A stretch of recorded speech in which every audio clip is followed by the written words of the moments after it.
Very good morning all. So आज का blog start करने से पहले आप देखिए ये वीडियो। घर में पधारो गजानन जी, मेरे घर में पधारो। घर में पधारो गजानन जी, मेरे घर में पधारो। रिद्धि सिद्धि लेके आओ गणराजा, मेरे घर में पधारो। तो वीडियो देख के तो आपको पता चल ही गया होगा कि आज बुधवार है और सुबह के बज रहे हैं 5:30।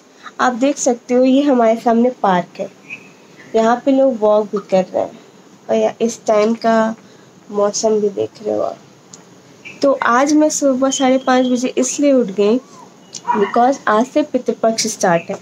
तो हम पितृपक्ष में जो पितरों के लिए खाना निकालते हैं उसमें हमें नहा करके उनके लिए खाना बनाना होता है। और मम्मी जाती हैं स्कूल, तो मम्मी जब भी स्कूल जाती हैं तो मैं तो 6 बजे ही उठ जाती थी, बट आज मैं 5:30 बजे इसलिए उठी हूँ क्योंकि आज मुझे नहा करके लंच बनाना है, पितरों के लिए खाना बनाना। सो बस अभी मैं जा ही रही हूँ नहाने। मैं सोचा थोड़ी आपसे भी बात कर लो, तो मैं आपको नहाने के बाद लंच प्रिपेयर करने के बाद फिर आपसे मिलती हूँ।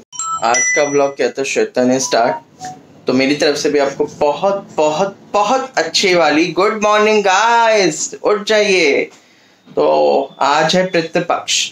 पितृपक्ष में यानी कि हमें अपने जितने भी हमारे घर के पूर्वज जो में छोड़ के चले गए हो उनका हमें श्राद्ध करना चाहिए श्रद्धा पूर्वक, राइट। उनका आशीर्वाद लें इस पितृपक्ष के दौरान। तो आइए चलिए मैं भी दिखाता हूँ हमारे घर के कौन कौन से पूर्वज हैं। आप देख पा रहे हैं कि ये है मेरी दादी, जिनका निधन इसी साल हुआ है फरवरी में। इनके साथ मेरी बहुत अच्छी यादें हैं। इनके साथ बहुत, ये मुझे इतना प्यार करती, मैं बता नहीं सकता कि ये मुझे बहुत प्यार करती थी। और ये है मेरे दादाजी। दादाजी के साथ मेरी ऐसी कुछ यादें नहीं, बिकॉज दादाजी हमें छोड़ के गए थे आई थिंक मेरी मम्मी की शादी के 1-1.5 साल के बाद ही। तो बट हाँ, सुनने में कि अपने ज़माने में बहुत ही अच्छे इंसान थे, बहुत ही अच्छे इंसान थे, अव्वल नंबर के। आप ऊपर की तरफ देख पा रहे होंगे, ये है मेरे पापा जी। पापा का निधन हुआ था 1996 में। मैं जब था 5 साल का और मेरी सिस्टर थी जस्ट 6 इयर्स की। तो पापा भी के साथ भी बहुत अच्छी याद है। जितना भी मैंने उनके साथ बचपन बीता है वो बहुत ही अच्छा बचपन था, जिसको मैं आज तक नहीं भूल पाया हूँ। आई थिंक कोई भी नहीं भूल पाएगा, जिनके फादर इतनी जल्दी चले गए थे उनको छोड़ के, कोई भी नहीं भूल पाया होगा। तो सेम मेरे साथ भी ऐसे ही, मैं भी आज तक वो बचपन अभी तक नहीं भूल पाया हूँ। तो यही है हमारे घर के पूर्व। बाकी इसके अलावा और भी पूर्वज हैं, बट उनके साथ मेरी इतनी यादें नहीं, तो मैंने आपको सिर्फ यही दिखाए हैं। अब चलते हैं किचन में, देखते हैं कि श्वेता आज क्या हमारे लिए बढ़िया बना रही है नाश्ता, है ना। चलिए ले चलते हैं आपको सीधा किचन की तरफ। श्वेता क्या बना रही हो किचन में? मैगी बना रही हो? अरे वाह, मेरे को तो बड़ी अच्छी लगती है मैगी, है ना। बट ये 2 मिनट में नहीं बनती है, मेरे को लगता है ये टमाटर प्याज वाली तो कभी नहीं बनेगी 2 मिनट में। आपका क्या कमेंट है इसके ऊपर कि 2 मिनट में मैगी बनती है कि नहीं बनती है? मेरे ख्याल से तो नहीं बनती है। बाकी श्वेता बनती है मैगी? नो। श्वेता ने देखो चाय भी रख दिया, अब चाय पियेंगे, मैगी खाएंगे। मैंने आपको बताया श्वेता की एक सिस्टर है श्रेया, उनको सिर्फ श्वेता के हाथ की ही मैगी अच्छी लगती है, सिर्फ श्वेता की मैगी। आई थिंक फेमस है श्वेता की मैगी, मुझे लगता है। तो हम भी खा के देखते हैं यार क्या है ऐसा मैगी में, है ना। ये है आज का नाश्ता, मैगी है, मैगी है, मैगी है, मैगी है, जो नहीं बनती 2 मिनट में, बनती है 5 मिनट में, मैगी है। तो आइए हम सब लोग जानते हैं आपकी कुछ प्यारी श्वेता के बारे में, शादी से पहले की लाइफ जर्नी उनकी। स्टार्ट करने से पहले मैं कुछ बातें बताना चाहता हूँ। जब मेरी इनसे शादी तय हुई थी तो मैंने इनकी स्ट्रगल देखी है, बिकॉज ये इकलौती ही थी अपने घर में अर्न करने वाली फैमिली मेम्बर। तो सुबह जॉब करने जाया करती 5:30-6 बजे उठ के। हमारी इतनी बातें भी नहीं हो पाती जब मेरी शादी तय हुई थी, और मैं इतनी बातें भी नहीं कर रही क्योंकि उनकी जॉब काफ़ी स्ट्रगलिंग वाली थी। तो सुनते हैं श्वेता की जुबान से उनकी कहानी। सो गाइज, मैं आपको शादी के पहले के जर्नी के बारे में बताना। सबसे पहले मैं आपको ये बताना चाहती हूँ कि हम 3 बहन हैं, जिसमें से मेरी बड़ी सिस्टर है, उनकी शादी अमृतसर में हो चुकी है, और जो छोटी सिस्टर है वो तो सिंगिंग स्टार है, उसका आप यूट्यूब चैनल भी देख सकते हो, श्रेया पांडे नाम करके है। और उसमें उसने आई थिंक 10 to 11 वीडियोस डाली है अभी तक। और मेरे मम्मी पापा हैं। वैसे तो हम जॉइंट फैमिली के साथ रहते थे, मतलब वो लोग तो रहते हैं, बट मेरी शादी होने के बाद अब मैं थे ही बोलूँगी, मतलब कभी कभी ही तो जाना होता है मायके। तो सबसे पहले मैं अपने बारे में स्टार्ट करती हूँ बोलना। तो सब ये चश्मा, मुझे ये जो आप चश्मा देख रहे हो, ये मुझे 5 साल से लगा हुआ है। और इसका लगने का कारण मेरी पढ़ाई थी, क्योंकि मुझे लोग बचपन में पढ़ाकू बोलते थे कि तुम बहुत पढ़ती हो। मैं जब लाइट भी चली जाती थी तो जो एक लालटेन नहीं आता था पहले, लालटेन या मोमबत्ती या कुछ भी मैं जला के पढ़ती थी। मुझे डांट भी पड़ती थी, क्यों पढ़ रही हो, आंखें खराब हो जाएंगी क्यों। मुझे नहीं दिखता तो मैं ऐसे ऐसे कर करके उसको पढ़ती थी। तो इस वजह से मुझे बहुत डांट मार भी मेरी पड़ी है कि इतना मत पढ़ो, आंखें खराब। बट अब आंखें तो खराब हो ही गई। अभी मेरा थोड़ा सा ठीक हुआ है, बट अभी भी पूरी तरह ठीक नहीं हुआ है। मैं चश्मा लेकिन अब लगाती नहीं। कभी कभी जब मेरे आंखों में दर्द होता है तो मैं लगा लेती हूँ इसको। और मेरे पापा की मैं सबसे लाडली बिटिया हूँ। मेरे पापा मेरा नाम संतोषी बिटिया रखे थे। तीनों बहनों में मुझे संतोषी बिटिया बोलते थे, क्योंकि मैं कभी किसी चीज़ के लिए जिद नहीं करती थी। और मेरे पापा की जो जॉब है वो उतनी अच्छी नहीं थी और या है भी, तो इस वजह से उन्होंने, लेकिन मुझे कभी किसी चीज़ की कमी, हमें क्या, मुझे तीनों बहनों को कभी किसी चीज़ की कमी नहीं होने दी। मुझे तो हमेशा ही बचपन से अच्छे स्कूल में पढ़ाया है और अंत तक उन्होंने पढ़ाया है और अच्छा ही पढ़ाया मेरा। अभी मैं आपको एजुकेशन के बारे में आपको बताऊंगी। और लेकिन मैं भी किसी चीज़ के लिए जिद नहीं करती थी कि मुझे ये चाहिए वो चाहिए। वो मुझे पढ़ा देते थे, ये मेरे लिए इनफ था। तो मुझे भी ऐसा लगता था जब उन्होंने मुझे पढ़ाया तो मुझे भी उनके लिए कुछ करना चाहिए। तो जब मेरी पढ़ाई 12th के बाद की मैं पढ़ाई बता रही हूँ, वैसे तो 9th से 12th में PCM ग्रुप से थी, और मैंने बीटेक किया है कंप्यूटर साइंस ब्रांच से। तो उसके बीटेक करने के बाद हमारे कॉलेज में थोड़े से जो कोडिंग पार्ट जिसको आप बोल सकते हो ना, आप सॉफ्टवेयर है तो सॉफ्टवेयर का मेन क्या है, कोडिंग। तो हमारे में जो ट्रेनिंग होती थी वो बाहर नहीं होती थी। तो ये थोड़ा सा मेरे लिए निगेटिव हो गया था वहाँ पे बीटेक करने से, कि हमें ना जो ट्रेनिंग पार्ट है वो बहुत ज़्यादा नहीं मिला। तो अब हमने जो कैंपस आती थी, कैंपस हमारे सॉफ्टवेयर फील्ड के लिए तो आती ही नहीं थी, सारी नॉन कोर कंपनीज आती थी। नॉन कोर कंपनीज में हम सेलेक्ट भी हो गए थे, बट मेरा ये था कि जब मैंने सॉफ्टवेयर से पढ़ा है तो मुझे उसी फील्ड में जाना चाहिए। तो लोग कहते थे दिल्ली आ जाओ, यहाँ बहुत अपॉर्चुनिटीज तुम्हें मिलेंगी। उसके बाद जब मैंने बीटेक कंप्लीट हो गया 2017 में, तो उसके बाद मैं दिल्ली आ गई थी अकेले। दिल्ली में मेरे बहुत हैं, मतलब रिश्तेदार हैं, भैया भी हैं, मौसी के भी लड़के भी हैं, बड़ी मम्मी के भी लड़के, तो रिश्तेदार हैं। तो रिश्तेदार के यहाँ भी लेकिन बहुत ज़्यादा दिन तक रुकना, लेकिन फिर भी मैं 5-6 महीने भैया के रही थी। उसके बाद मैंने पीजी ले लिया था। तो मेरी जो पहली जॉब थी, अब मैं पहले तो बहुत अपनी फील्ड में सर्च किया करती थी, बट थोड़ा सा मैंने ट्रेनिंग की नहीं थी कोडिंग पे, बहुत ज़्यादा मैंने ट्रेनिंग कर नहीं पाई थी। तो और मुझे ये था कि मेरे पापा ने इतना मेरे पैसा लगाया है, मुझे उनको पैसे देने हैं, क्योंकि फिर लोग बोलते हैं लड़कियों की जल्दी शादी करा दो। तो शादी के बाद थोड़ा सा उतना पॉसिबल नहीं हो पाता सपोर्ट करना। तो मैंने ये सोचा कि मैं मुझे जो भी जॉब मिल रही है मैं वो कर लूँ, एटलीस्ट मैं उनका कुछ तो हेल्प कर पाऊंगी। तो मुझे एक HR की जॉब मिल गई थी, कुछ मतलब 10-15 दिन में ही मुझे HR की जॉब मिल गई थी। तो मैंने वो स्टार्ट कर दिया था करना।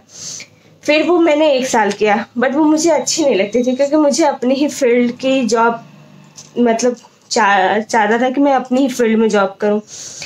और अपनी फील्ड के जॉब के लिए ट्रेनिंग करना मेरे लिए बहुत ज़रूरी था, और ट्रेनिंग करने के लिए चाहिए थे पैसे। और मैं जो भी जॉब करती थी उससे मैं आधे से ज़्यादा पैसे मैं घर पे भिजवा दिया करती थी। तो मेरी जब पहले वाले जॉब में जब मेरी सैलरी इंक्रीमेंट हुई, मुझे 6 महीने में मैंने इतना अच्छा काम किया, मेरी 6 महीने में ही सैलरी डबल हो गई थी। डबल हो गई थी। तो मैंने फिर ये सोचा सबसे पहले तो मैं पीजी में रहूँ, मैं कितने दिन तक रिश्तेदार में रहूँ, क्या रहूँगी। तो मैंने पीजी में रहना स्टार्ट किया। पीजी में रहने के बाद फिर मैंने जॉब चेंज के बारे में सोचा कि अब मैं इंटरव्यू देना स्टार्ट करूँ। तो मेरा एक टेक महिंद्रा में सिलेक्शन हो गया था। वो भी तो मतलब कोर, आप पूरी तरह से कोर नहीं बोल सकते, मतलब ठीक था। मतलब मुझे पिछली जॉब से स्ट्रगलिंग लाइफ तो उसमें भी बहुत थी, लेकिन पिछली जॉब से मच बेटर था थोड़ा सा। तो मैंने वहाँ पे ज्वाइन कर लिया। वहाँ भी मैंने 1 साल काम किया। मैं मतलब 1 साल काम कर ही रही थी कि मेरी शादी लग गई। तो मेरी शादी लग गई और मैं 2 साल से बाहर रह रही थी। तो मुझे वो जॉब भी छोड़नी पड़ी, क्योंकि मैं इतने साल से बाहर रही थी, मेरी शादी भी होने वाली थी। तो मुझे लगा 1-2 महीने अपनी फैमिली के साथ स्पेंड करो, मैं थोड़ी सी अपनी शादी भी इंजॉय कर लूँ। नहीं तो वहाँ पे ऐसी कोई इतनी छुट्टी भी नहीं मिलती जहाँ जो मैं जॉब कर रही थी।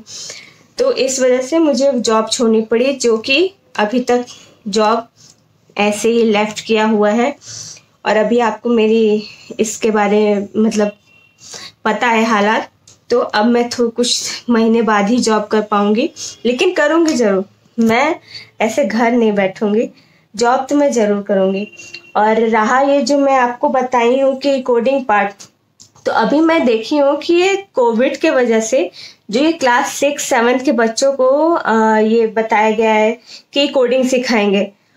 वाइट हेड JR एक साइट है ना, वहाँ पे ऑनलाइन कोडिंग 6-7 के बच्चे सीख रहे हैं। तो मैं उनको ये बोलना चाहूँगी कि ये बहुत ही अच्छी शुरुआत है, क्योंकि हमारे टाइम ऐसा नहीं होता था। हमारे टाइम बस बीटेक में जो पढ़ा दिया सो पढ़ा दिया, बाकी आप अपने से मेहनत करो। और बीटेक में आपको भी पता है कि कितनी अच्छे से कोडिंग सिखाई जाती है। तो उनके लिए मैं ये बोलना चाहूँगी कि उनके लिए बहुत अच्छी शुरुआत है। शुरू में कोडिंग टफ लगेगी, शुरू में सबको ही कोडिंग टफ लगती है, बट जब वो हैबिट में आ जाती है और जब वो अगर उसको अपनी लाइफ में भी इम्प्लीमेंट करेंगे, जैसे अगर उनको उस लाइन में अगर वो जाना चाहेंगे BCA या और भी जो कोडिंग के पार्ट वाले जो एजुकेशन होते हैं, जैसे बीटेक हो गया, BE हो गया, तो आप अगर ये इस लाइन में जाना चाहते हो तो आप शुरू से कोडिंग स्टार्ट कर दो। मेरा तो ये सजेशन है, जैसा मैंने फेस किया। तो ये मुझे बताना था मेरी लाइफ के बारे में। ऐसी मेरी लाइफ थी, ये मेरी लाइफ जर्नी है। तो थोड़ा सा बताने पे इमोशनल भी हो जाते हैं लोग, बट इतनी ही मेरी लाइफ जर्नी थी। थोड़ी सी स्ट्रगलिंग भी थी थोड़ी सी, बट आफ्टर मैरिज मुझे अभी कोई दिक्कत ऐसा नहीं है। मैं जॉब तो करूँगी, सब कुछ नॉर्मल होने के बाद मैं अपनी जॉब स्टार्ट कर दूँगी। Thank you. और आपके मूड को मैं थोड़ा सा अच्छा करने के लिए अपनी एक सिस्टर, जैसा कि मैंने बताया मेरी छोटी सिस्टर है, उसका YouTube चैनल है, तो आपके उसके गानों की थोड़ी सी झलक दिखा देते हैं। आइए सुनते हैं।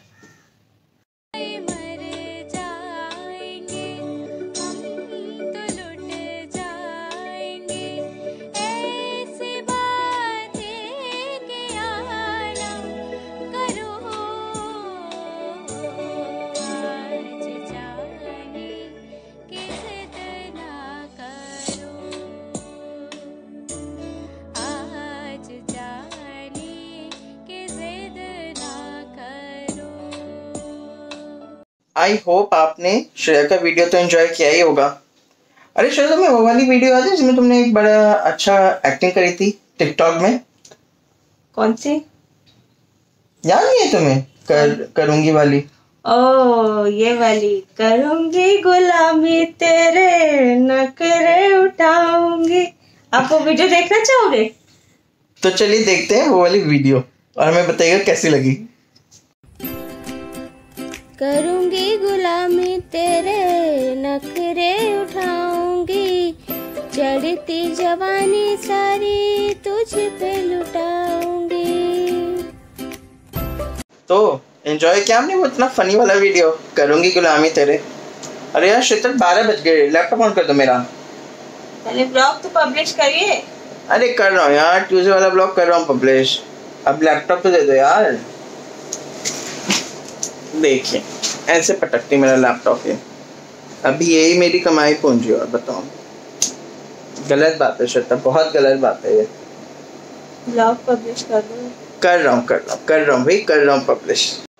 अच्छा मम्मी, मैंने ना कल आज सुबह है ना अपने पितरों के बारे में कुछ बताया था, तो हमें दादाजी के बारे में कुछ इतना पता नहीं है, तो आप कुछ उनकी अच्छी बातें, कुछ अच्छी यादें हमें बताओगे? दादाजी के साथ मेरा तो कोई ज़्यादा समय मैंने उनके साथ बिताया ही नहीं था। मेरी शादी को मुश्किल से 1-1.5 महीना ही हुआ था। बच्चों को पता नहीं, तो ये 1-1.5 साल बता रहे थे, लेकिन मेरी शादी को मुश्किल से 1-1.5 महीना ही हुआ था। तो उनकी डेथ हो गई थी बेचारों की।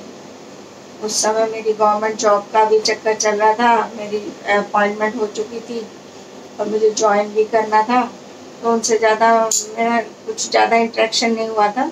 लेकिन वो जितना भी था 1-1.25 महीने का साथ हमारा, उनको मेरे हाथ का खाना बहुत अच्छा लगता था और बड़ी तारीफ़ किया करते थे मेरी, कहते थे ये तो हमारी छोटी गुड़िया है।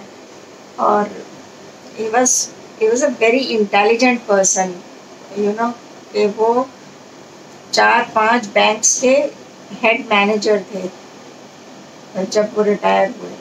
85 में रिटायर हुए थे, तो उस समय वो इलाहाबाद बैंक के कम से कम 5-6 ब्रांचेस थी जिनको वो मैनेज करते थे, और बहुत ही ईमानदार और बहुत ही अच्छे इंसान थे।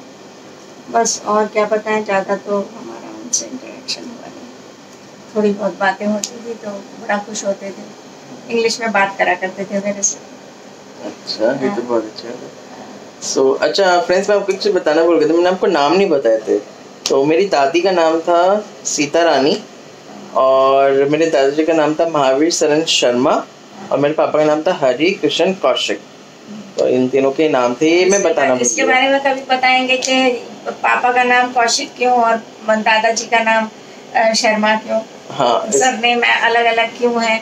इसके बारे में किसी और ब्लॉग में कभी आपसे के साथ डिस्कस करेंगे। माइट भी हम आपको इसके बारे में कल ही बता सकते हैं। पितृपक्ष कब चल रहा है, तो हम ज़्यादा बातें निकलवाएंगे मम्मी से अपने पितरों के बारे में।